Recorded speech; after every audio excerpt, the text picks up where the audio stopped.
Picture this. A station wagon packed with suitcases sits abandoned on a dirt road in rural Montana. Engine still running, headlights cutting through the October fog. Inside, 3 half-eaten sandwiches rest on the dashboard. A child's stuffed rabbit lies on the back seat. The radio plays softly, a cheerful pop song from 1987. But the Morrison family, David, Linda, and their 2 children, 12-year-old Emma and 9-year-old Nathan, are nowhere to be found. For 36 years, their disappearance remained one of America's most baffling, unsolved mysteries.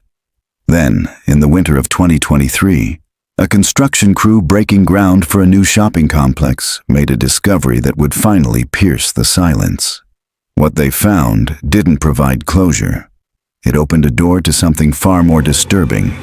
If you're fascinated by true mysteries that defy explanation, subscribe now, because this story will challenge everything you think you know about the people living next door.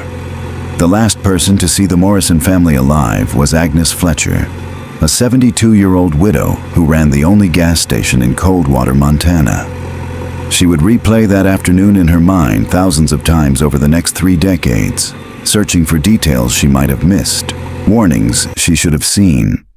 It was approximately 3:47 p.m. when the family's wood-paneled station wagon pulled up to pump number 2. Agnes remembered the time precisely because she had just finished watching her soap opera, and the wall clock above the register had been visible in her peripheral vision as she rose from her chair. David Morrison stepped out first, a tall man with sandy hair beginning to gray at the temples. He wore a plaid shirt and blue jeans, typical for a Saturday afternoon. His wife Linda emerged from the passenger side, a petite woman with dark hair pulled back in a ponytail. She was laughing at something David had said, her hand touching his arm in that casual way long-married couples do. The children tumbled out from the back seat with the boundless energy of youth. Emma, the older child, had her mother's dark coloring and serious eyes. She clutched a paperback book against her chest, marking her place with one finger. Nathan, younger and more restless, immediately began circling the car, making airplane noises with his arms outstretched. Agnes later told investigators that everything seemed normal. More than normal. The family had appeared happy, relaxed, enjoying their weekend together. David had filled the tank while Linda browsed the small selection of snacks inside the station. The children had pooled their allowances to buy a bag of red licorice, debating seriously about whether to get the twisted kind or the straight kind. They were heading up to Glacier Point, Agnes told the police 3 days later, when the family failed to return home and concerned neighbors reported them missing. David mentioned they wanted to see the fall colors before winter set in. Said they'd planned this trip for weeks. The drive from Coldwater to Glacier Point should have taken approximately 2 hours. The route was straightforward. Follow Highway 89 north for 30 miles, then turn onto Forest Road, 242, a winding mountain road that climbed through dense pine forests before opening onto breathtaking vistas. The Morrison family never arrived at Glacier Point. Their station wagon was discovered the following morning by a forest ranger named Marcus Webb, who had been making his routine patrol of the access roads. The vehicle sat at an odd angle on Forest Road 242, roughly 15 miles from where it intersected with Highway 89. The driver's side door hung open. The keys dangled from the ignition, and the engine had run until the gas tank emptied sometime during the night. What made the scene particularly unsettling was its stillness, its sense of interrupted normalcy. The sandwiches on the dashboard, peanut butter and jelly, Agnes would later confirm, purchased at her station, showed only a few bites missing. Nathan's stuffed rabbit, a threadbare gray bunny named Mr. Whiskers, lay across the back seat as if waiting for his owner to return. Emma's book, a Nancy Drew mystery, rested spine up on the front passenger seat, holding a place the girl would never finish reading. There were no signs of struggle, no blood, no torn fabric, no indication of violence. The Morrisons had simply vanished, as if they had stepped out of their car and dissolved into the Montana wilderness like morning mist. The initial investigation was extensive. Search and rescue teams combed 50 square miles of forest. Helicopters with thermal imaging flew grid patterns over the mountains. Bloodhounds tracked scents that led nowhere, circling back to the abandoned station wagon again and again. Volunteers from surrounding towns joined the search, walking shoulder to shoulder through thick underbrush, calling out names that echoed unanswered through the trees. David Morrison's brother Robert flew in from Seattle and stayed for 3 weeks, refusing to leave until his brother was found. Linda's parents, elderly and devastated, offered a $20,000 reward for information. The story made national news briefly, featured on the back pages of newspapers across the country.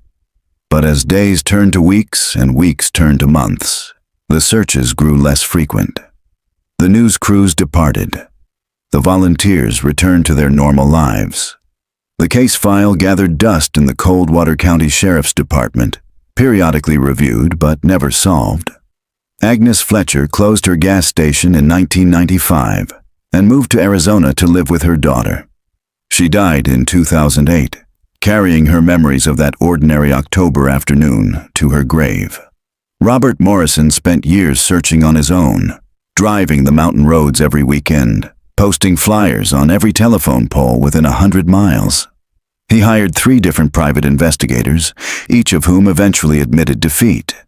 He attended conferences on missing persons, joined support groups, maintained a website dedicated to his brother's disappearance. He never stopped looking.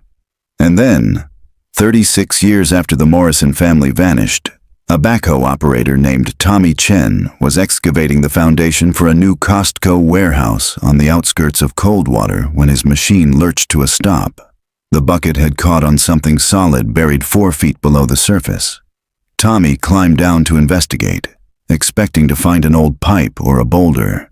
Instead, he found himself staring at what appeared to be concrete, a large slab that had been poured deliberately, professionally, decades ago.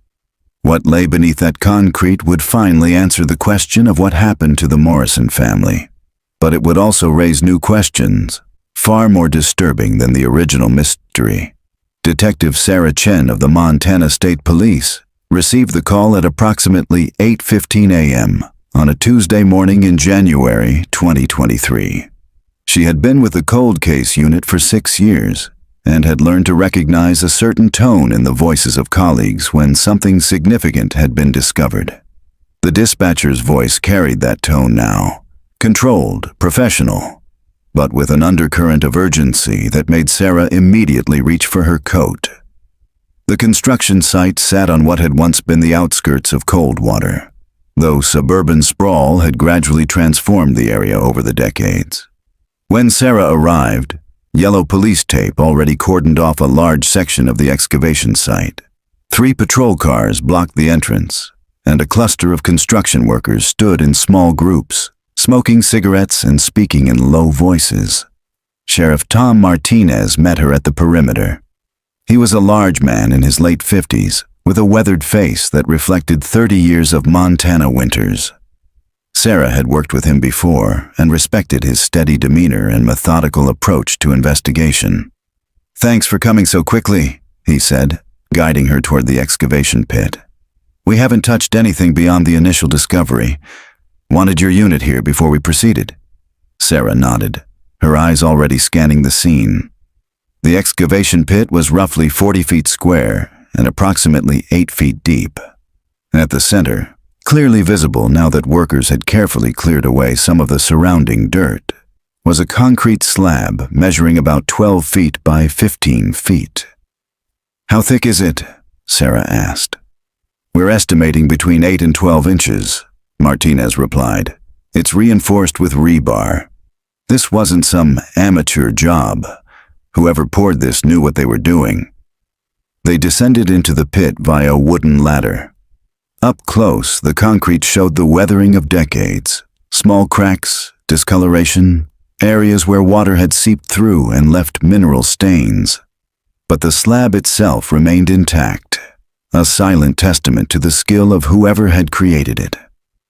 What was here before the construction started? Sarah asked, pulling out her notebook. Martinez consulted his own notes. According to county records, this was part of a larger property owned by a man named Harold Vickers from 1982 until his death in 2019. The property included a house about 200 yards from here, which was demolished in 2021. Vickers ran a small construction business. Sarah felt a familiar tingle at the base of her spine, the sensation she'd learned to recognize as her instinct flagging something important. A construction business, so he would have had access to concrete, rebar, heavy equipment. Exactly what I was thinking, Martinez said. They stood in silence for a moment, both of them looking down at the gray slab. Sarah had seen enough in her career to know that people didn't bury large sections of reinforced concrete 4 feet underground for innocent reasons. This was a grave. The only question was whose. The Morrison case, Martinez said quietly. You're thinking it too. Sarah nodded slowly. The Morrison disappearance was legendary in Montana law enforcement, one of those cases that haunted everyone who had ever investigated it. She had read the entire file during her first week with the cold case unit, drawn by the sheer inexplicability of a family vanishing so completely. How far is this from where they found the station wagon? She asked. Martinez had already calculated the distance. Approximately 6 miles as the crow flies, maybe 9 miles by road. He paused, and Harold Vickers would have been 43 years old in 1987. Right in the age range for this type of crime. Sarah pulled out her phone and made a series of calls. Within 2 hours, a full forensic team had arrived from the state capitol, along with ground-penetrating radar equipment, and the specialists needed to safely excavate whatever lay beneath the concrete. The process of breaking through the slab was painstaking and methodical. The team used specialized concrete saws that minimized vibration, working inward from the edges in careful increments. Sarah watched from the perimeter, her hands thrust deep in her coat pockets against the January cold. By late afternoon, they had created an opening large enough to see what lay beneath. One of the forensic technicians, a woman named Dr. Patricia Herrera, knelt at the edge and aimed a powerful flashlight into the darkness below. She remained in that position for what felt like a long time, her body completely still. When she finally stood and turned to face Sarah and Martinez, her expression was grave. "We have human remains," she said quietly. "Multiple sets, based on what I can see.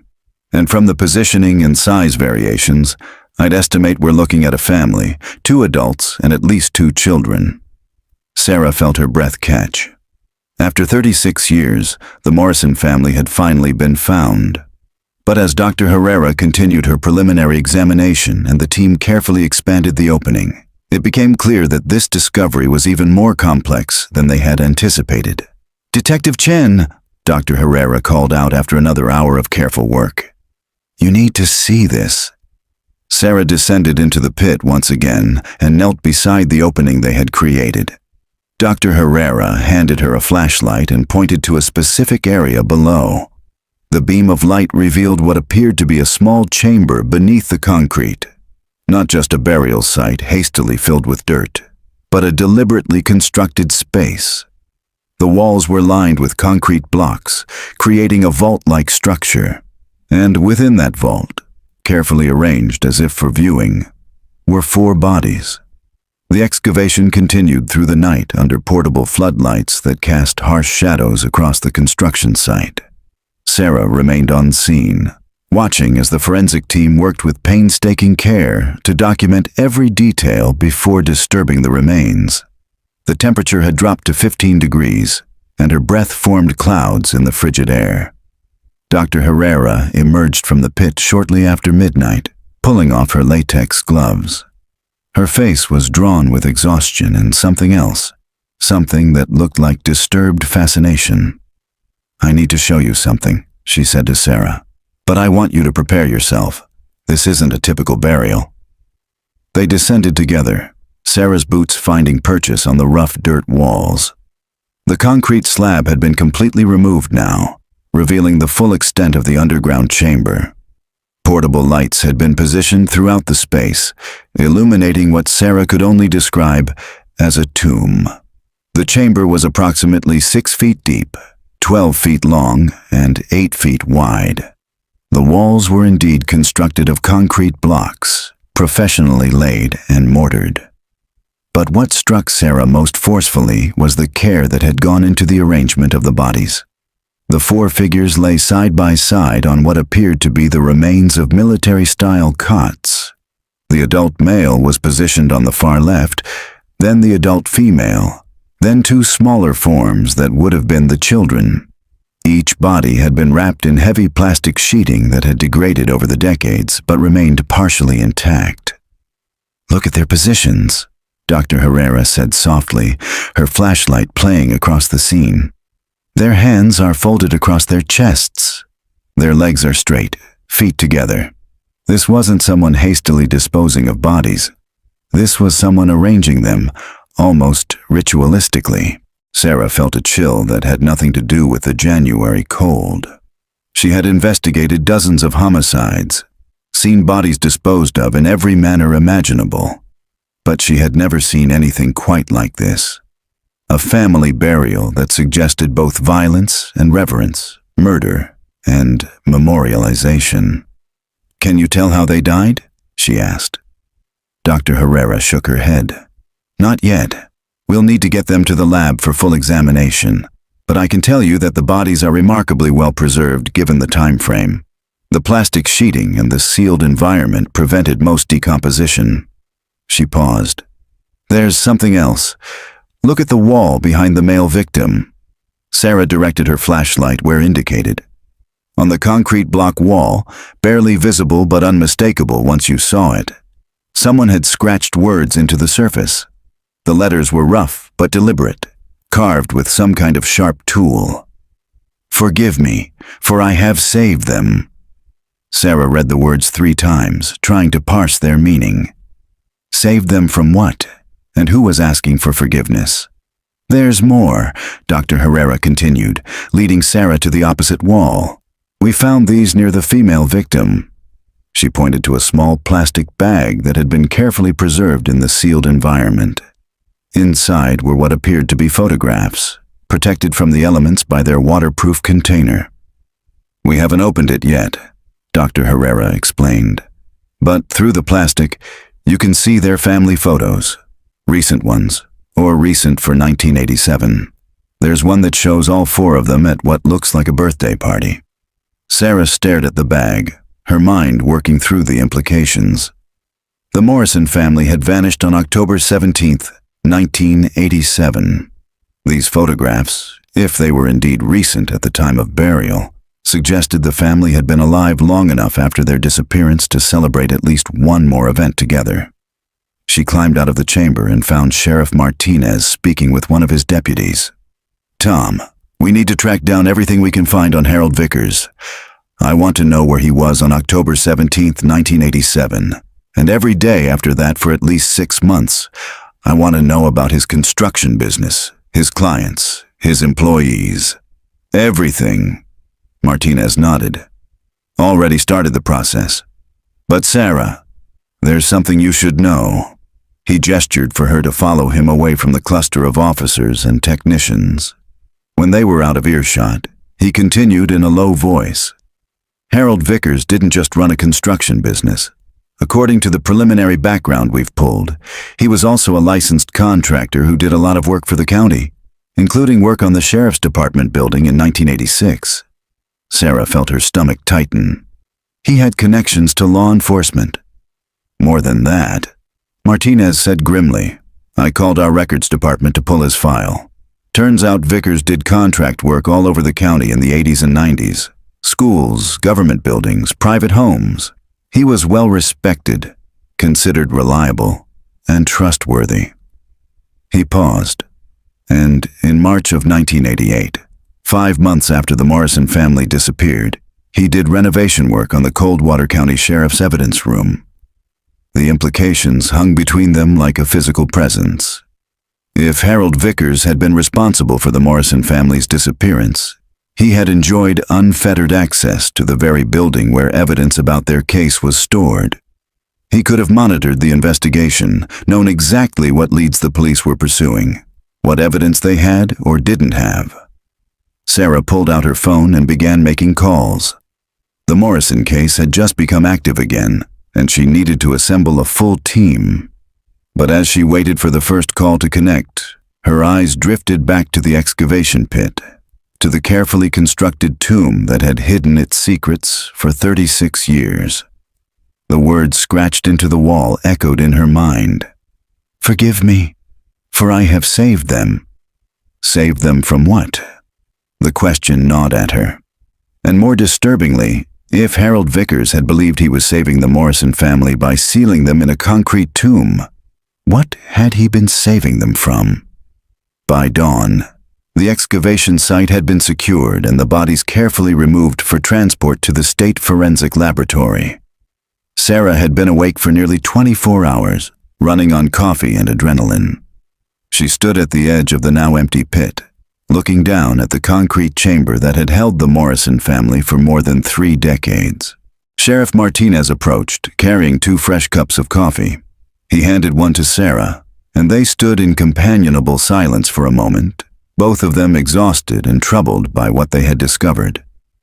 The medical examiner's preliminary assessment suggests they died within days of their disappearance, Martinez said. Dr. Herrera found evidence of blunt force trauma on the adult male's skull, but she says it wasn't necessarily fatal. She won't commit to cause of death until she completes full autopsies. Sarah nodded, warming her hands on the coffee cup. "What about identification? Can we confirm these are the Morrisons?" "Dental records are being pulled now, but based on the physical descriptions, heights, ages, the clothing fragments that survived, Dr. Herrera is confident." She said the female victim was wearing a wedding ring that matches the description in the missing persons report. And one of the children had a stuffed animal with them, a gray rabbit. "Mr. Whiskers," Sarah said softly, remembering the detail from the case file. "Nathan Morrison's stuffed rabbit was in the station wagon when they found it. So how did it end up in the burial chamber?" It was a small detail. But Sarah had learned long ago that small details were often the threads that unraveled entire cases. Someone had retrieved that stuffed rabbit from the abandoned car and placed it with Nathan's body. Someone who either cared about the boy's comfort, even in death, or who was creating a specific tableau for reasons they didn't yet understand. "I've been thinking about that message on the wall," Martinez said. "Forgive me, for I have saved them. What do you think it means?" Sarah had been pondering the same question through the long night. "I think Harold Vickers believed he was protecting them from something, or someone. But whether that's a genuine belief or the rationalization of a killer, we won't know until we learn more about him." Her phone buzzed with an incoming message. She glanced at the screen and felt her pulse quicken. The background team found something.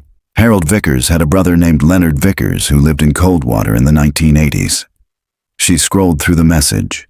Leonard died in a car accident in January 1988, about 3 months after the Morrison disappearance, and according to the accident report, he was driving under the influence, ran off the road up near Glacier Point. Martinez frowned. Near where the Morrison station wagon was found. "Near enough to be interesting," Sarah agreed. She continued reading. Leonard Vickers had a criminal record. Multiple arrests for assault. 1 conviction for attempted kidnapping in 1979. He served 3 years and was released in 1982. She looked up at Martinez. 5 years before the Morrisons disappeared. The pieces were beginning to form a picture, though Sarah couldn't yet see the full image. 2 brothers, one respected and successful, the other troubled and violent. A family that vanished on a mountain road. A carefully constructed tomb, and a message that suggested salvation rather than murder. "We need to find out everything about Leonard Vickers," Sarah said. "Where he lived, who he associated with, what he was doing in October 1987, and we need to understand the relationship between the 2 brothers." Martinez was already on his radio, dispatching officers to begin tracking down records and potential witnesses. Sarah finished her coffee and made her way toward her car, her mind racing with questions and theories. The sun was rising over the Montana mountains, painting the sky in shades of orange and pink. Somewhere in Coldwater, there were people who had known Harold Vickers, perhaps even his brother Leonard. There were records to examine, evidence to analyze, interviews to conduct. After 36 years, the Morrison family was finally speaking from their grave. Sarah was determined to hear what they had to say. Robert Morrison received the call at 6:47 a.m. Pacific Time. He had been awake for hours already, as was his habit now in his late 60s. Sleep had become elusive over the years, his mind too crowded with memories and unanswered questions to allow for proper rest. When his phone rang with a Montana area code, his hand trembled slightly as he reached for it. Detective Sarah Chen introduced herself professionally, her voice carrying both authority and compassion. She asked if he was sitting down, and Robert felt his heart begin to hammer against his ribs. After 36 years of searching, of hoping against diminishing hope, he knew what this call meant even before she said the words. "Mr. Morrison, we found your brother's family." Robert made arrangements to fly to Montana that same day.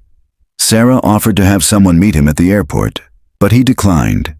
He needed time alone to process this, to prepare himself for whatever came next. During the 5-hour journey from Seattle to Billings, then the drive to Coldwater, he found himself remembering the last conversation he'd had with David. It had been a Tuesday evening, October 13th, 1987. David had called to confirm that Robert would be coming for Thanksgiving, just 6 weeks away. They had talked about the usual things: work, family, the Seahawks' disappointing season. David had mentioned the weekend trip to Glacier Point, how excited the kids were about seeing the fall colors. His voice had been light, happy, full of plans for a future that would never arrive. Robert had replayed that conversation thousands of times, searching for any hint of concern, any shadow that might have presaged what was coming. But there had been nothing. Just his brother's familiar voice, warm and alive, making plans that death would erase. Sarah met him at the Coldwater County Sheriff's Department at 3:30 p.m. She was younger than he'd expected from her voice, perhaps early 40s, with observant eyes that seemed to measure and catalog everything they saw. She led him to a small conference room where Sheriff Martinez waited with coffee and boxes of tissues that Robert suspected he would need. "I want to be direct with you, Mr. Morrison," Sarah began once they were seated. "We found your brother's family yesterday at a construction site on the outskirts of town. They were buried in a deliberately constructed underground chamber, sealed beneath concrete. Based on preliminary examination, we believe they died within a few days of their disappearance in October 1987.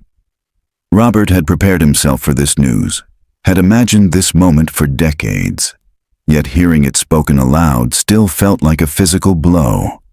He gripped the edge of the table, his knuckles whitening. "How did they die?" he asked, his voice rough. Sarah exchanged a glance with Martinez before responding. "The medical examiner is still conducting autopsies, but we can tell you that they were found together, arranged peacefully. There's evidence suggesting they were cared for, even in death." "Cared for," Robert repeated, the words feeling obscene in his mouth. "They were murdered and buried in concrete. That's not care." "I understand your anger," Sarah said gently, "but the circumstances of their burial suggest something more complex than a simple murder. We found a message carved into the wall of the chamber. It said, 'Forgive me, for I have saved them.'" Robert stared at her, trying to process this information. "Save them from what?" "That's what we're trying to determine. We believe the burial site was on property owned by a man named Harold Vickers, who ran a construction business here in Coldwater. He died in 2019, so we can't question him directly, but we're investigating his background and his potential connection to your brother's family." Martinez leaned forward. "Mr. Morrison, Did your brother ever mention anyone named Harold Vickers? Or Leonard Vickers? Leonard was Harold's brother. Robert searched his memory, but the names meant nothing to him. No. Should they? Leonard Vickers had a criminal record including attempted kidnapping, Sarah explained. He died in a car accident in January 1988, about 3 months after your brother's family disappeared. The accident occurred near Glacier Point, not far from where your brother's station wagon was found. For the next 2 hours, Sarah and Martinez walked Robert through everything they knew about the case, showing him photographs of the excavation site, though sparing him the more graphic images of the burial chamber itself. They asked detailed questions about David's life, his work as an accountant, Linda's job as a teacher, the children's routines and friendships. Robert answered as best he could, but 36 years had eroded many of the details. He remembered the broad strokes, David's dedication to his family, Linda's warmth and humor, Emma's bookishness, Nathan's boundless energy. But the small details that might have proved significant had faded with time. "There's something I need to tell you," Robert said finally, his voice heavy with a confession he had carried for decades. "Something I've never told anyone because I thought it didn't matter. But now, I don't know." Sarah's attention sharpened. "Go on." "About 2 weeks before David disappeared, he called me late at night. It was unusual because we didn't usually talk that late, and I could tell something was bothering him. He said that someone had been watching their house." Martinez pulled out a notebook. "Watching the house how?"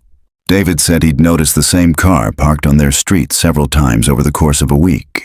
A blue sedan, maybe a Dodge, he wasn't sure.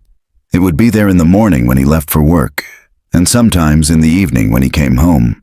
He thought he'd seen someone sitting in it, but whenever he tried to get a closer look, the car would drive away. Sarah leaned forward.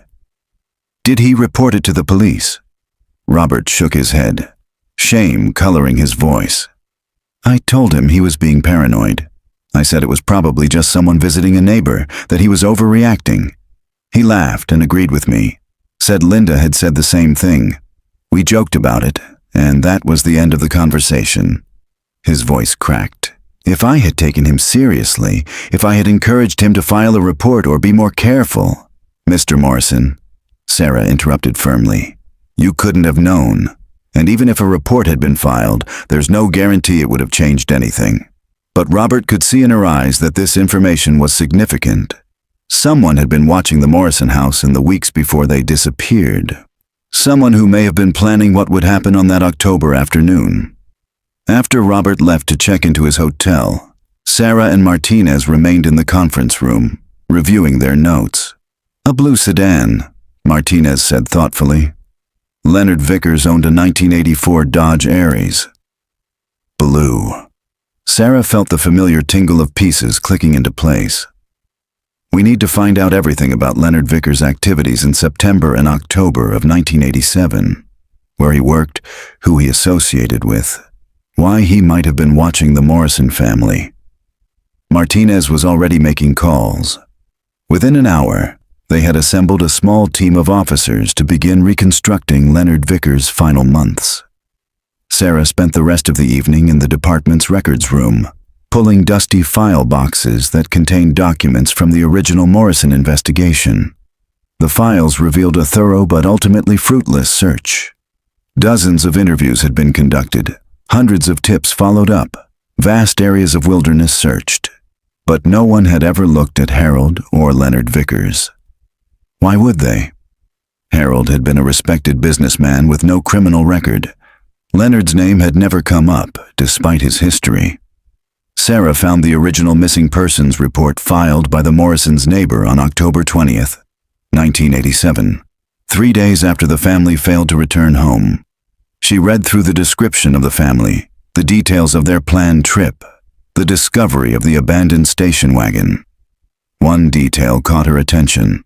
The responding officer had noted that the station wagon's gas tank was empty when it was found, but according to Agnes Fletcher's statement, David Morrison had filled the tank at her station around 4 p.m. on October 17th. The drive to where the car was found should have used maybe a quarter tank of gas. Where had the rest of the gas gone? Sarah made a note to check the original investigation files for any follow-up on this discrepancy.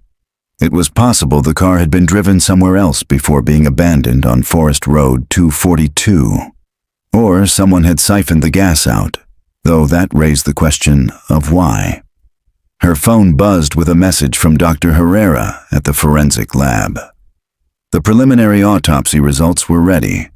Sarah called her immediately. "I can confirm the identities through dental records," Dr. Herrera said without preamble. "David, Linda, Emma, and Nathan Morrison. No question. Cause of death? That's where it gets interesting." Dr. Herrera paused, and Sarah could hear papers rustling. David Morrison died from blunt force trauma to the skull, but it wasn't immediately fatal. Based on the pattern of injury and subsequent healing, I'd estimate he survived at least 72 hours after the initial trauma, possibly longer. Sarah felt her breath catch. He was alive for days after he was injured? Yes. And here's what's even more unusual. Linda Morrison shows no signs of traumatic injury at all. Neither do the children. Toxicology is still pending, but based on my examination, they may have died from asphyxiation or possibly carbon monoxide poisoning. They suffocated? It's possible. Or they were poisoned in some way that didn't leave obvious markers on the bones. I'll know more when the full toxicology results come back, but Sarah, I think these people were kept alive for some period of time after their abduction. The healing pattern on David's skull injury suggests at least 3 to 5 days, and the condition of their bodies suggests they were in a relatively clean, temperature-controlled environment before death. Sarah's mind raced through the implications. The Morrison family hadn't been killed immediately. They had been held somewhere, kept alive for days or possibly longer.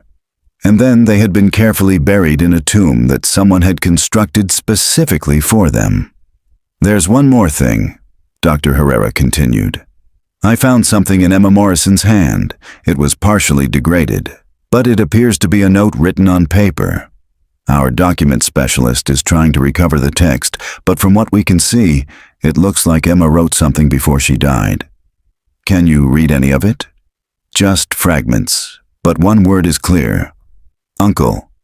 The document restoration lab at the state forensic facility occupied a climate-controlled room filled with specialized equipment and microscopes. Sarah arrived at 8 a.m., having barely slept after her conversation with Dr. Herrera. The specialist, a meticulous woman named Dr. Ellen Marks, had been working through the night to recover text from the degraded paper found in Emma Morrison's hand. "I've managed to recover approximately 60% of the original text," Dr. Marks explained, leading Sarah to a large illuminated table where the document fragments had been carefully arranged. The paper was protected by the plastic sheeting that wrapped the body, which prevented complete decomposition. But 36 years underground still took its toll. Sarah looked down at the reconstructed note. The handwriting was young, uncertain, unmistakably a child's writing. Emma had been 12 years old when she wrote these words. 12 years old when she died clutching this final message. Dr. Marks had transcribed the legible portions onto a separate sheet. "Don't know where we are. Dad is hurt bad. Uncle says he's protecting us from Uncle Leonard. Uncle Leonard tried to. Mom is scared but trying to be brave for Nathan. Uncle says we can't leave yet. Has to wait until safe." The note continued with several illegible sections, then, "Been 3 days. Dad isn't getting better. Uncle brings us food and water. Says Uncle Leonard is still looking. Says we'll die if Uncle Leonard finds us. I don't understand why. Nathan keeps crying for Mr. Whiskers. Uncle promised to get him." More illegible sections, and then the final visible words. "Getting hard to breathe. Uncle sealed the door. Says it's for our protection. Mom says to trust. I'm scared. If anyone finds this. Uncle Harold tried." The note ended there. Sarah read it 3 times, her mind struggling to reconcile what the words suggested with what they knew about the Morrison family's fate. "Uncle Harold," she said aloud. Emma was writing about Harold Vickers. But why would she call him uncle? Dr. Marks shook her head. That's not my area of expertise, but the handwriting analysis confirms this was written over the course of several days. You can see how the pressure and consistency changes between sections. Emma was probably adding to it whenever she could. Sarah photographed the note and the transcription, then immediately called Sheriff Martinez. We need to find any connection between Harold Vickers and the Morrison family. Emma called him Uncle Harold in her note. There has to be some relationship we haven't discovered yet. By noon, a team of researchers was combing through records looking for any link between the two families. Sarah drove to Harold Vickers' last known address, a modest ranch house on the east side of Coldwater that was now occupied by new owners who had purchased it after his death in 2019. The current residents, a young couple named the Hendersons, had no information about Vickers beyond what the real estate agent had told them. He'd been an elderly widower who died of a heart attack, leaving no children. But they graciously allowed Sarah to look through the garage, which still contained some items that had been part of the estate sale. Among the boxes of old tools and construction supplies, Sarah found a small filing cabinet. Most of the files contained business records, invoices, and contracts dating back decades. But in the bottom drawer, she discovered a leather photo album. The photographs told a story Sarah hadn't expected. Images from the 1960s and 70s showed two boys growing up together, Harold and Leonard Vickers, the older brother protective and responsible, the younger one wild and unpredictable, even in childhood. There were pictures of family gatherings, holidays, graduations, and then, tucked in the back of the album, Sarah found a photograph that made her heart race. It showed a young Harold Vickers, probably in his mid-20s, standing next to a woman at what appeared to be a wedding. The woman was holding a baby. On the back of the photograph, in faded ink, someone had written, Harold and Linda's wedding, June 1968. Sarah stared at the name. Linda. Could this be the same Linda Morrison who had died in that concrete tomb? She photographed the picture and immediately sent it to the research team with urgent instructions to verify. Within an hour, she had her answer. The marriage records confirmed it. Harold Vickers had married Linda Patterson in June 1968. The marriage had been annulled in 1970, citing irreconcilable differences. Linda Patterson had later married David Morrison in 1973. Sarah's hands shook as she processed this information. Harold Vickers hadn't been a stranger to the Morrison family. He had been Linda's first husband. Emma and Nathan would have called him Uncle Harold if they'd had any relationship with him after the annulment. But this revelation raised more questions than it answered. If Harold had maintained some kind of relationship with Linda and her children, why hadn't anyone mentioned it during the original investigation? Why hadn't Robert Morrison known about this connection? She called Robert immediately.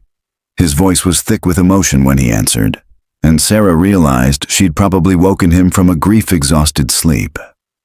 Mr. Morrison, did you know that Linda was married before she met your brother? There was a long pause. Yes, but it was very brief, less than 2 years. She rarely talked about it. Said it was a mistake she'd made when she was too young. Did she stay in contact with her first husband? I don't think so. At least David never mentioned it. Why? Sarah explained what she'd discovered. She heard Robert's sharp intake of breath.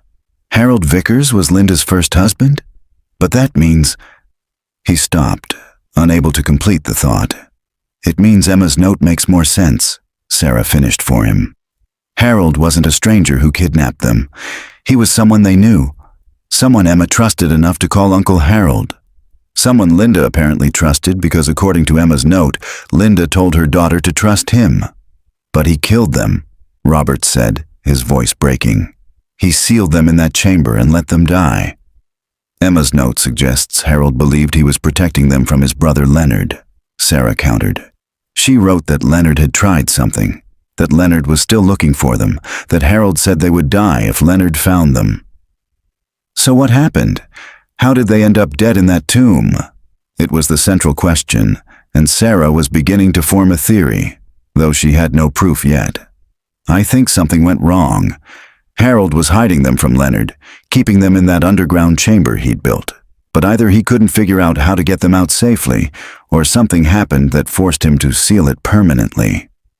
She spent the rest of the afternoon interviewing people who had known Harold Vickers. Most described him as quiet, reliable, someone who kept to himself after his wife Margaret died in 2010. But one elderly neighbor, a woman named Dorothy Chen, remembered something that made Sarah's theory crystallize into certainty. Harold changed after October 1987, Dorothy said, sitting in her sun-filled living room with a cat curled in her lap. I remember because it was so sudden. He'd always been friendly, would wave when you saw him, help neighbors with repairs and such. But that fall, he became withdrawn, haunted-looking. Do you remember anything specific? Sarah asked. Dorothy nodded slowly. There was one night, must have been late October or early November. I couldn't sleep, so I was looking out my window around 2 a.m. I saw Harold loading something into his truck. Heavy bags, lots of them. He was crying. She paused, stroking the cat absently. I'd never seen a grown man cry like that before. It frightened me. Did you ever ask him about it? Oh, no, dear. We weren't that kind of close. But I always wondered. And then his brother Leonard died in that car accident a few months later, and Harold seemed to get even worse. He sold his construction business in 1989, mostly stayed home after that. Sarah thanked Dorothy and returned to the sheriff's department, where Martinez was waiting with more information about Leonard Vickers. We pulled Leonard's arrest records and incident reports, Martinez said, spreading files across the conference table. The attempted kidnapping in 1979 was of a woman named Jennifer Bradshaw. She was 26, married, mother of 2. Leonard apparently became obsessed with her after she smiled at him at a grocery store. He opened another file. He stalked her for weeks before attempting to abduct her from a parking lot. She fought him off and he was arrested.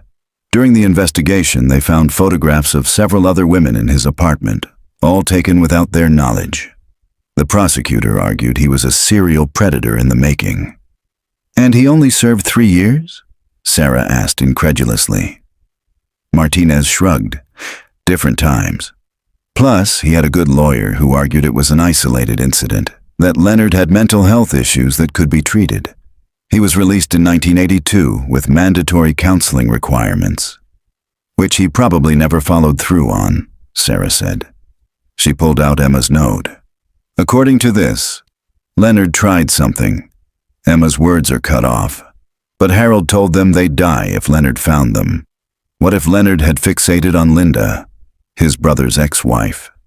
Martinez nodded slowly. Harold would have known about Leonard's history, would have known how dangerous he was. So when Leonard started stalking Linda and her new family, Harold tried to protect them, Sarah finished. He built that underground chamber, probably originally intended as a storm shelter or safe room. When Leonard started watching the Morrison house, Harold convinced them to go into hiding. But David Morrison was injured, Martinez said, following the logic.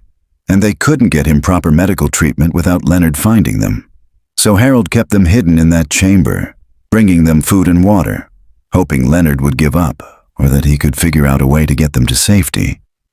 Sarah felt the pieces fitting together, though the picture they formed was tragic beyond measure. Something went wrong with the ventilation. Maybe Harold sealed it too well, trying to keep Leonard from finding them. Or maybe he panicked when David's condition worsened and sealed it, thinking it was the only way to keep Leonard out. And then Leonard died in January, Martinez continued. The threat was gone. But by then, the family was already dead, Sarah finished quietly, and Harold had to live with what he'd done for the next 32 years. They sat in silence for a long moment, contemplating the horrible irony. A man trying to save his ex-wife's family from his dangerous brother, only to become their killer through tragic miscalculation or accident. We need to verify Leonard was stalking them, Sarah said finally. If we can find evidence that Leonard Vickers was the one watching the Morrison house, it will support this theory. Martinez stood. "I'll put the team on it. And Sarah, there's one more thing. We pulled Leonard's accident report from January 1988. The investigating officer noted that Leonard's blood alcohol level was .23, nearly 3 times the legal limit. But his car went off the road on a straight stretch in good weather conditions." Sarah met his eyes. "You think it wasn't an accident?" "I think Harold might have made sure his brother never hurt anyone again," Martinez said grimly. The Montana State Archives occupied a nondescript building in Helena, 3 hours from Coldwater. Sarah made the drive on a gray February morning, the landscape bleak with winter's grip. She had an appointment with the chief archivist, who had spent the previous week pulling every document related to Leonard Vickers that existed in the state's records. What she found painted a portrait of a man who had been dangerous long before his conviction for attempted kidnapping. School records from the 1950s showed a pattern of behavioral problems: fighting, truancy, allegations of cruelty to animals that were never substantiated. A juvenile record, sealed but accessible to law enforcement with proper authorization, revealed 2 incidents of assault against female classmates when Leonard was 15 and 16. But it was a psychiatric evaluation from his 1979 arrest that gave Sarah the clearest picture of who Leonard Vickers had been.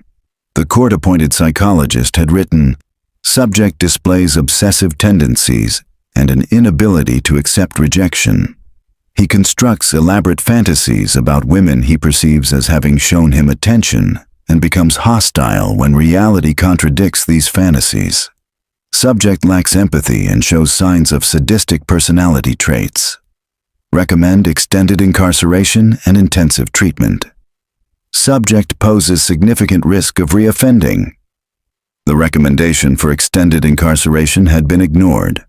Leonard had served 3 years and been released with minimal supervision. The recommendation for extended incarceration had been ignored. Leonard had served 3 years and been released with minimal supervision. Sarah photographed every relevant page, then began the long drive back to Coldwater. Her phone rang as she crossed into Broadwater County. It was Martinez. "We found something," he said without preamble. "Remember that blue Dodge sedan Robert Morrison mentioned? We pulled vehicle registration records for Leonard Vickers. He owned a 1984 Dodge Aries, blue, from March 1986 until his death in January 1988. "Can we place that car near the Morrison house?" Sarah asked, her pulse quickening. "Better than that. We found a traffic citation. September 23, 1987, Leonard was ticketed for parking in a residential area for more than 4 hours. Guess what street?" "Maple Avenue," Sarah said. The Morrison family had lived at 847 Maple Avenue. The citation was issued at 2:15 p.m. by a patrol officer doing routine enforcement. Leonard paid the fine by mail and never contested it. The officer who issued the ticket retired in 2003, but I tracked him down in Arizona. He remembers the car because Leonard was sitting in it when he wrote the ticket, just watching a house down the street. Sarah felt the theory solidifying into fact. Leonard was stalking them. We can prove it now. "There's more," Martinez continued. "I had the team pull phone records for Harold Vickers from September and October 1987. On October 2nd, he called the Morrison residence. The call lasted 43 minutes. On October 9th, another call, 27 minutes. On October 16th, the day before they disappeared, Harold called 3 times. Sarah's mind raced. He was warning Linda, telling her about his brother, convincing her to let him help them. And she believed him because he'd been her husband once. She knew about Leonard's history, probably knew Harold was trying to protect them from him. When Sarah arrived back in Coldwater that evening, she found Robert Morrison waiting at the sheriff's department. He looked exhausted, his eyes red-rimmed from crying. Martinez had briefed him on the latest discoveries, and Robert was struggling to process the terrible irony of his brother's fate. "David died trying to protect his family," Robert said, his voice hollow. "And Harold died trying to do the same thing. They both failed." Sarah sat across from him, choosing her words carefully. Your brother didn't fail, Mr. Morrison. According to Emma's note, he survived for days with a serious head injury, kept his family calm and hopeful. He died fighting to keep them alive. And Harold? Robert asked. Do we know what happened? How they actually died? Sarah glanced at Martinez, who nodded permission for her to share what they'd learned. The toxicology results came back this afternoon. The family died from carbon monoxide poisoning. Dr. Herrera believes Harold was using a generator to provide power and ventilation to the underground chamber. Something went wrong. The generator malfunctioned or the ventilation system failed. The carbon monoxide built up in the sealed space. Was Harold there when it happened? We don't think so. Based on Emma's note, Harold would visit them regularly to bring supplies. We believe he arrived one day to find them already dead. That would explain what Dorothy Chen witnessed. Harold loading heavy bags into his truck in the middle of the night, crying. He was probably removing the generator and any evidence that could connect him to their deaths. Robert pressed his palms against his eyes. So it was an accident. A horrible, tragic accident. We believe so, Sarah said gently. Harold was trying to save them from his brother. He built that chamber as a hiding place, kept them supplied with food and water, retrieved Nathan's stuffed rabbit from the abandoned station wagon because he knew the boy would want it. But the ventilation system failed, and they died before he could figure out how to safely relocate them. Why didn't he go to the police? Robert demanded. Even after they died, he could have told someone, let us bury them properly. It was a question Sarah had asked herself repeatedly. I think by the time he realized they were dead, Harold understood the situation he was in. He'd hidden a family underground for days, contributing to the death of a man with serious head trauma who needed medical attention. David Morrison's skull fracture happened before they went into hiding. We think Leonard attacked him, which is what convinced the family to accept Harold's help. But Harold knew that even though his intentions were good, he'd be held responsible for their deaths. Martinez added, and he may have believed that if he revealed what happened, Leonard would learn where the family was buried. We think Harold was planning to wait until Leonard was no longer a threat, then lead authorities to the burial site. But Leonard died only 3 months later, and by then it was too late. Robert finished. Harold had already sealed them in that tomb. Going to the police would mean admitting what he'd done. Sarah nodded. So he lived with it for 32 years. Sold his business, withdrew from society. Based on interviews with people who knew him, Harold became a shell of himself after October 1987. One neighbor described him as haunted. They sat in heavy silence. Finally, Robert spoke again. What about Leonard's accident? Do you think Harold killed him? Martinez and Sarah exchanged glances. We can't prove it, Martinez said carefully. But Leonard went off the road on a straight stretch in good conditions, despite being familiar with that road. His blood alcohol was high, but not so high that he'd be incapacitated, and the accident occurred less than 2 miles from where the Morrison station wagon was found. Harold lured him there, Robert said, understanding. Made Leonard think he'd found some evidence about the family. Got him drunk and, what, pushed his car off the road? It's speculation, Sarah cautioned. But yes, that's what we think might have happened. Harold had lost everything trying to protect Linda and her family. With them dead because of his failed plan, killing Leonard might have seemed like the only justice possible. Robert stood abruptly and walked to the window, staring out at the darkening Montana sky. When he finally spoke, his voice was thick with conflicting emotions. Part of me wants to hate Harold Vickers for what he did, but another part understands that he was trying to save them. He failed, but he tried. You don't have to decide how to feel right now, Sarah said quietly. This is complicated, and you're still processing the fact that your brother and his family are finally found. What happens next? Robert asked, turning back to face them. We'll complete the investigation and prepare a full report, Martinez replied. But given that both Harold and Leonard Vickers are deceased, there won't be a trial. The medical examiner will release your brother's family for burial once all forensic examination is complete, probably within the next few weeks. "And people will know the truth?" Robert asked. "About what happened?" Sarah nodded. "We'll hold a press conference once we've finalized our findings. The Morrison family's disappearance was a high-profile case. People deserve to know what we've learned." Robert Morrison left the sheriff's department an hour later, carrying the weight of answers he'd sought for 36 years. Sarah watched him walk to his rental car, his shoulders bowed with grief and exhaustion. "Do you think we got it right?" Martinez asked, standing beside her at the window. Sarah considered the question carefully.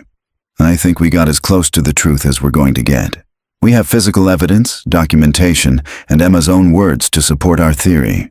But there's no one left alive who can confirm exactly what happened in those final days.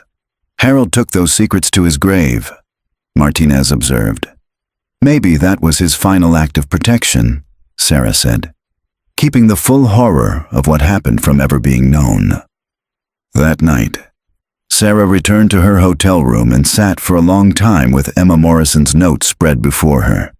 The child's handwriting was a haunting artifact, each word a testament to her fear and hope and confusion during those final days underground. One phrase in particular kept drawing Sarah's attention. "Uncle says we'll die if Uncle Leonard finds us." Harold had been right. Leonard would have killed them if he'd found them. But in trying to prevent that outcome, Harold had created the very tragedy he'd sought to avoid. It was a lesson in how good intentions could lead to catastrophic failures, how trying to control an outcome could destroy it entirely. Sarah thought about Harold Vickers spending 3 decades living with what he'd done, carrying the weight of 4 deaths on his conscience. She wondered if he'd visited the burial site, if he'd spoken to the people he'd inadvertently killed. She wondered if, in his final moments during that heart attack in 2019, he'd felt relief that his burden was finally ending. But those were questions that would never be answered. The dead kept their secrets, and the living could only piece together fragments of truth from what remained. The press conference was held on a cold February morning in the Coldwater County Courthouse. Reporters from across Montana and several national news outlets crowded into the small room, cameras positioned to capture every word.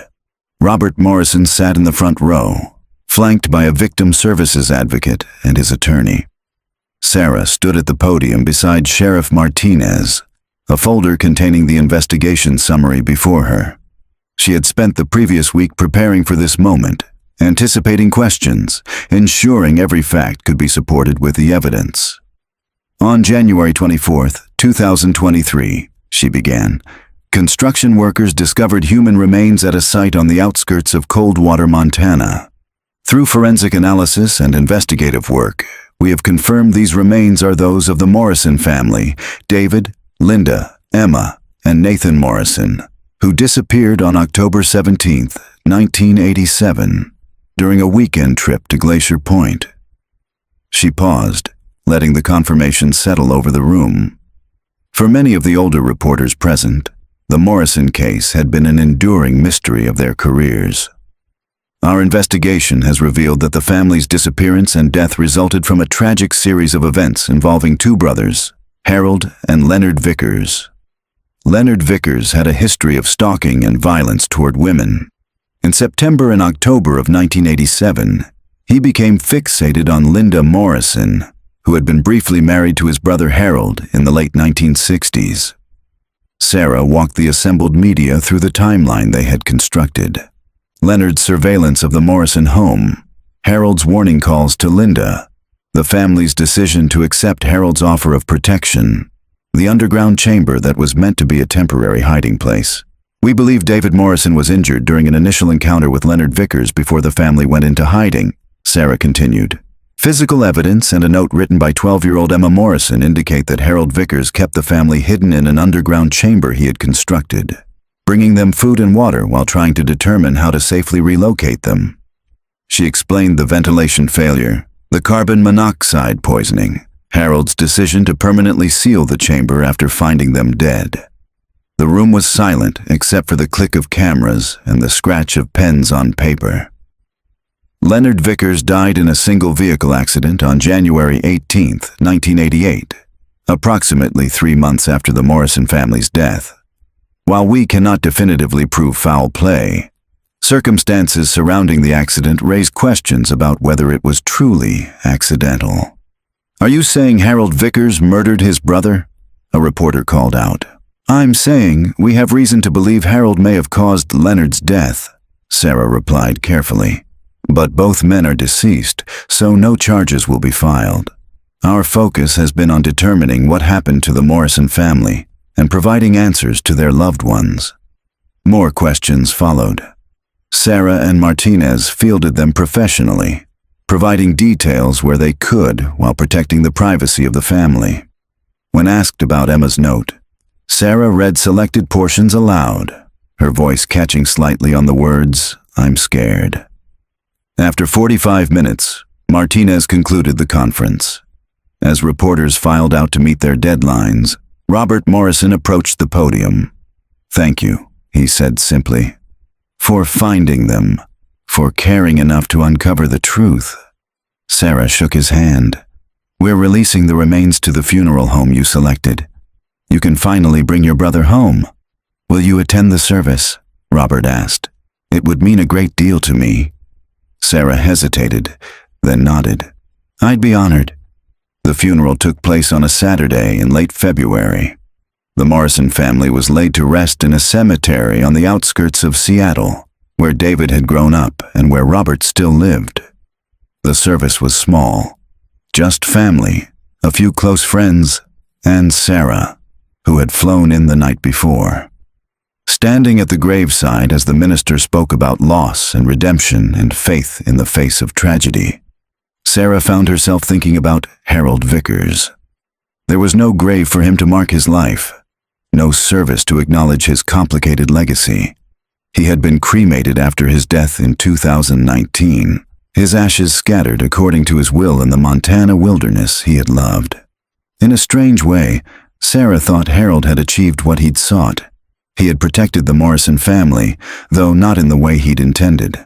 By keeping their location secret even after their deaths, he had ensured that Leonard never desecrated their remains or claimed any kind of victory over them. And by carrying his guilt silently for 3 decades, Harold had spared Linda's parents and Robert Morrison from learning the full horror of what their loved ones had endured. It was a terrible form of protection, purchased at the cost of Harold's own peace and sanity. But perhaps, in his tormented mind, it had been the only penance available to him.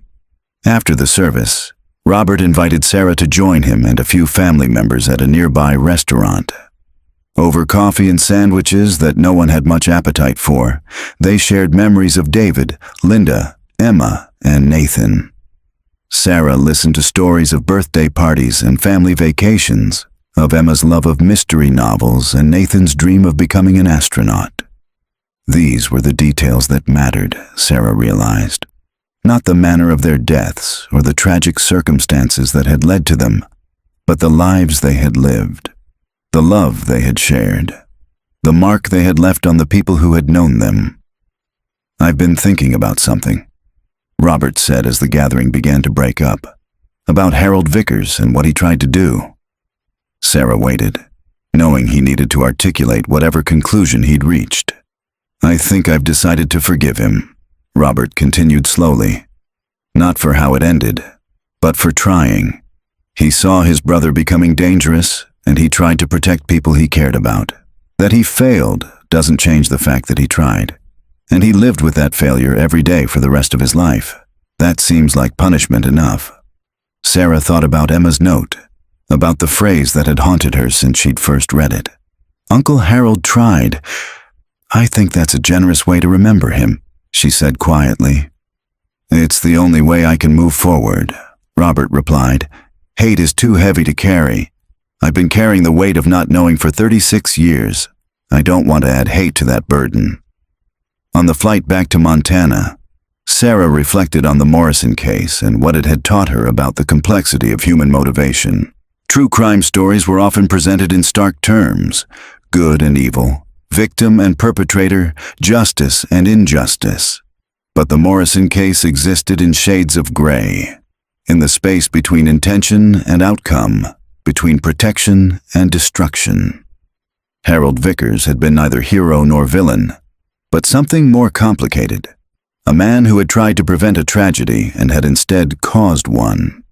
His story was a reminder that good intentions were not enough, that acting from love or concern didn't guarantee positive results, that sometimes the harder you tried to control a situation, the more likely it was to spiral beyond your control. The case file would be closed, marked as solved despite the absence of anyone to prosecute. The Morrison family's name would be added to the list of missing persons found, their disappearance no longer a mystery but a tragedy with a known ending.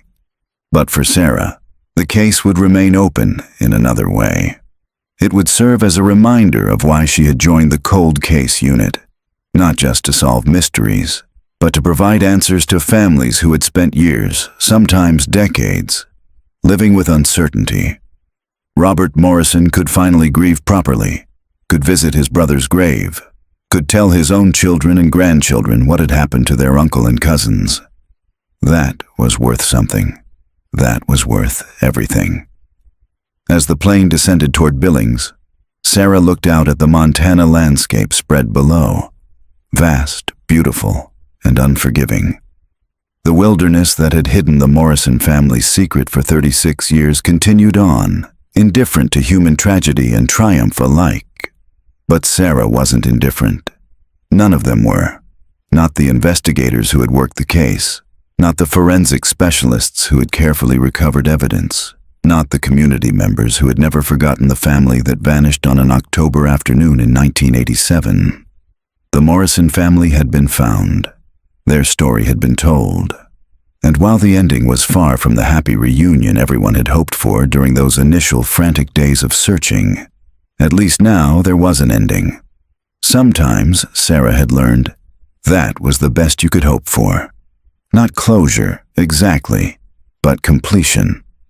Not healing, but the ability to finally turn the page and begin the next chapter.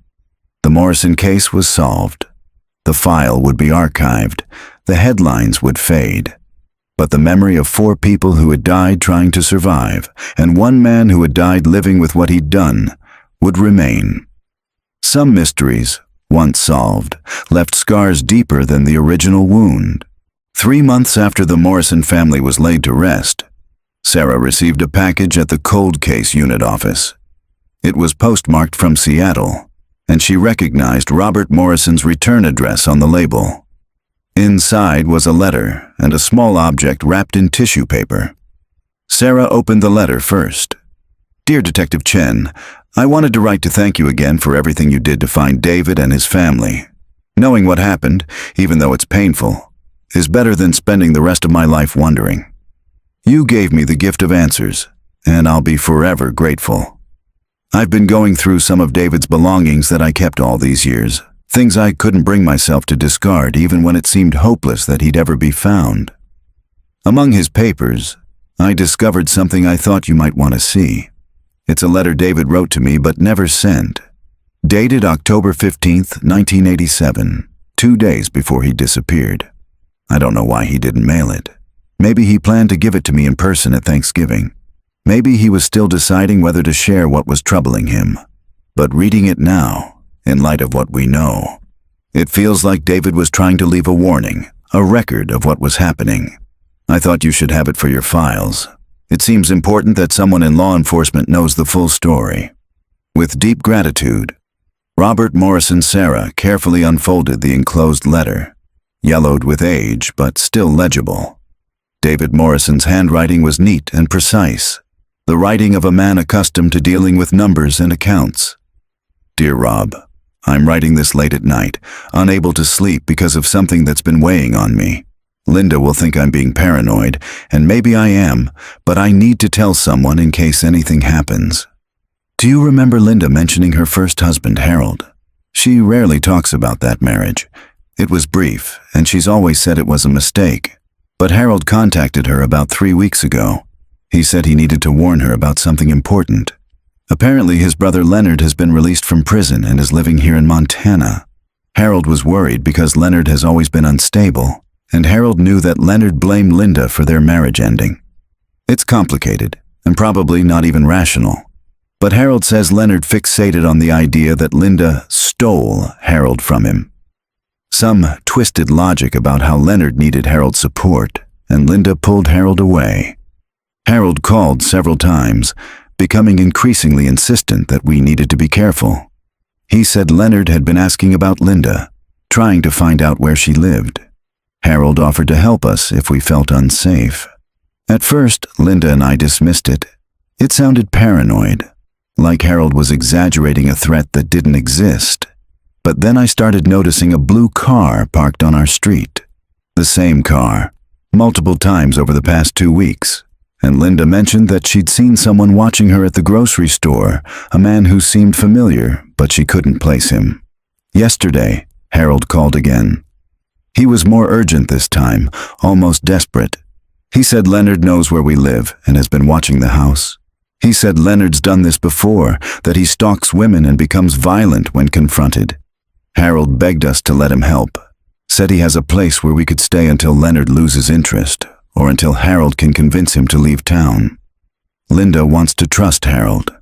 She says that despite their marriage not working out, he was never violent or unstable, just not the right match for her. She thinks his concern is genuine and we should take it seriously. I'm less certain. Part of me thinks we should go to the police. But what would we tell them? That my wife's ex-husband is warning us about his brother?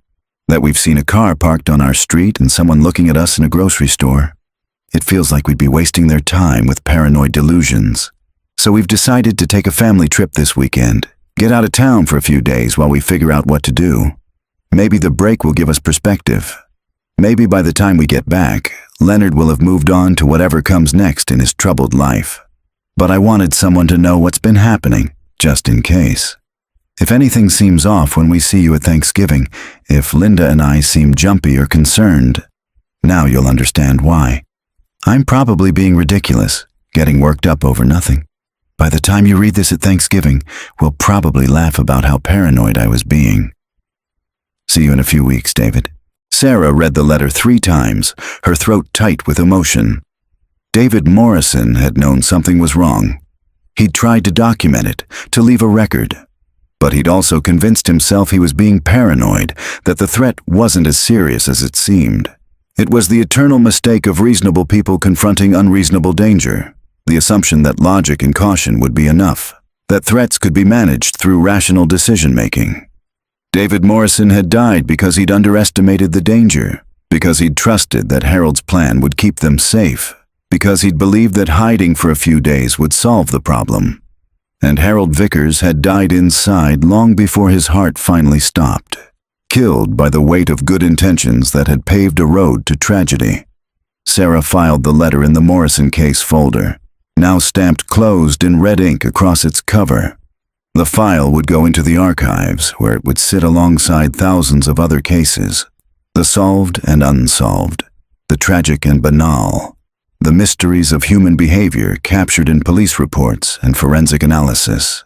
But Sarah knew she would never forget the Morrison family, or the complicated lesson their story taught about the unpredictability of human action, the insufficiency of good intentions, and the terrible price of choices made with incomplete information. Late that afternoon, as winter finally loosened its grip on Montana, and the first hints of spring appeared in patches of green pushing through melting snow, Sarah drove out to the site where the Morrison family had been found. The construction had been completed now, and a gleaming Costco warehouse stood where the burial chamber had been. She stood in the parking lot, surrounded by cars and shopping carts and ordinary people going about their ordinary lives, and thought about the extraordinary tragedy that had unfolded here. 4 people who had set out on a simple weekend trip and never came home. One man who had tried to save them and inadvertently killed them. Another man whose violence had set everything in motion. A young mother walked past, herding 2 small children toward the store entrance. The children laughed and chased each other, their voices high and happy. Sarah watched them disappear through the automatic doors and thought about Emma and Nathan Morrison, about the lives they never got to live, the adults they never became. But she also thought about Robert Morrison, who had finally been able to lay his brother to rest. She thought about the answers she had been able to provide, the not-quite closure that was still better than endless uncertainty. She thought about how cases that seemed hopeless could still be solved, how the dead could still speak through the evidence they left behind. As Sarah drove back toward Coldwater, the setting sun painted the Montana sky in shades of orange and gold. It was beautiful and indifferent, the same sky that had looked down on the Morrison family's last day of freedom, the same sky that had witnessed Harold Vickers sealing 4 people in a tomb of concrete and regret. The world continued turning. Spring would come. Other cases would demand her attention. The Morrison file would gather dust in the archives, remembered only by those whose lives it had touched. But for now, on this particular evening, Sarah allowed herself to feel the weight of it, the sorrow and the satisfaction, the tragedy and the resolution, the permanent incompleteness of even the most thoroughly solved case. Some questions could be answered. Some mysteries could be solved. Some families could finally know what happened to their missing loved ones. It wasn't enough. It would never be enough. But it was something. And in the work Sarah had chosen, something was often the best you could hope for. She thought about Emma Morrison's final words. Uncle Harold tried. Yes, Sarah thought as she drove through the gathering dusk. He tried. They all tried. And in the end, trying mattered. Even when it wasn't enough to change the outcome, the Morrison family was found. Their story was told. And somewhere in the archives, preserved in official reports and forensic photographs, the truth waited for anyone who might someday want to understand how good intentions and terrible mistakes could combine to create a tragedy that echoed across 36 years. That was the nature of her work, Sarah had learned. Not solving puzzles, but bearing witness. Not bringing happy endings, but providing endings at all. Not erasing the past, but illuminating it so the living could finally understand what had happened in the darkness. The Morrison case was closed. The work continued.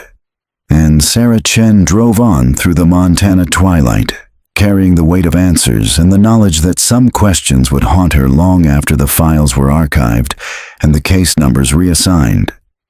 Some mysteries, even when solved, never truly let you go.